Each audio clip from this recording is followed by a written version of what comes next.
camp started 3 years ago. We formed it up here in Cairns. S.M.A.R.T.E.R is a company I formed with Paul Lawson 4 years ago, and S.M.A.R.T.E.R actually is goal setting. Whether you're an academic genius or whether you're involved in sport, it just gives them pretty much something to base the rest of their life on. And if they learn how to goal set, they set their short-term goals to achieve the long-term goals, and there's dreams on the end of them. So that's why we formed the company and call it S.M.A.R.T.E.R.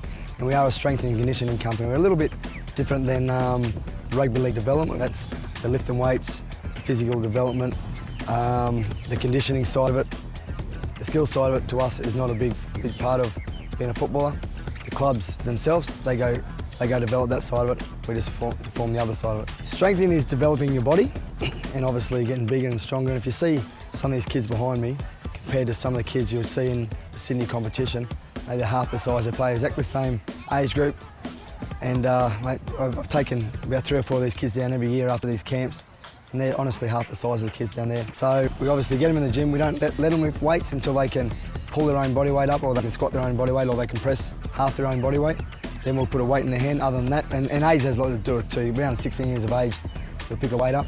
The conditioning side of it's pretty much just having yourself, being able to get on the ball, if that makes sense. So in the game of rugby league, you look at people like Kurt Gidley. He's not the guy that's going to run 100 metres and score a try like Billy Slater, but he's that well conditioned that he's on the ball and busy all the time. So that's all we condition these kids to be, on the ball, not in the back play. So it started yesterday. We come in 4 o'clock. 4 o'clock, so with a little bit of skill development where we just got the ball in the kids' hands. That's what they do best. A bit of hand-eye coordination, the sort of stuff you learn at school level. Just get a bit of a sweat up. Then we went to that all-dreaded beat test. So I knocked it on the head then. We went in and did a little bit of team bonding in a swimming pool in town. We carrying our mates across the pool on our shoulders and a little bit of fun. We come back home here where I taught the kids about supplementation.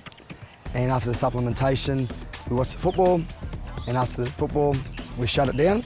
Got them up 5 o'clock in the morning. I actually run a boot camp back in Newcastle. So yeah, we went for 2 hours conditioning. After that, we went into the gymnasium. I showed them all powerlifting techniques. The kids weren't to touch a weight. They were all just watching the techniques they will end up using in our sport.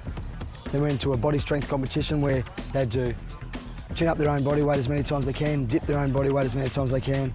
And then after that, we had a little bit of lunch and we pushed into the rugby league side of it. So we didn't want to base too much of the whole 24 hours on the rugby league, but we are players, so we thought we'd do an hour on defence, an hour on attack, and just play an hour of games in the afternoon. So we push towards the games now, and so that's what we're all about: education, team building, and friendship building, obviously, which is working today.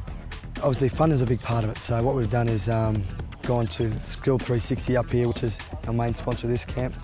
They've been great for us financially. It costs us $80 per player to get them out in the field, and that's a couple of shirts each, the hats, all the food, the accommodation, the lease of the ground, all that sort of stuff. I don't use a website, but I use a Facebook or a Twit, and I just twit these local clubs that we're coming up into town.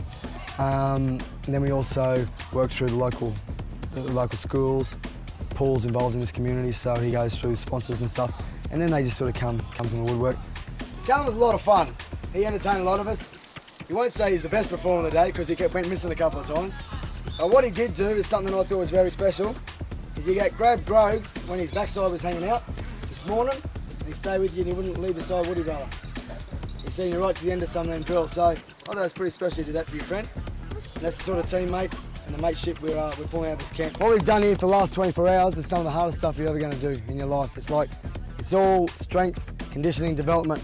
From here on in, the educational system you got put on now, any educational system you go through, will just become easier because of what you've learned here today. Robbie!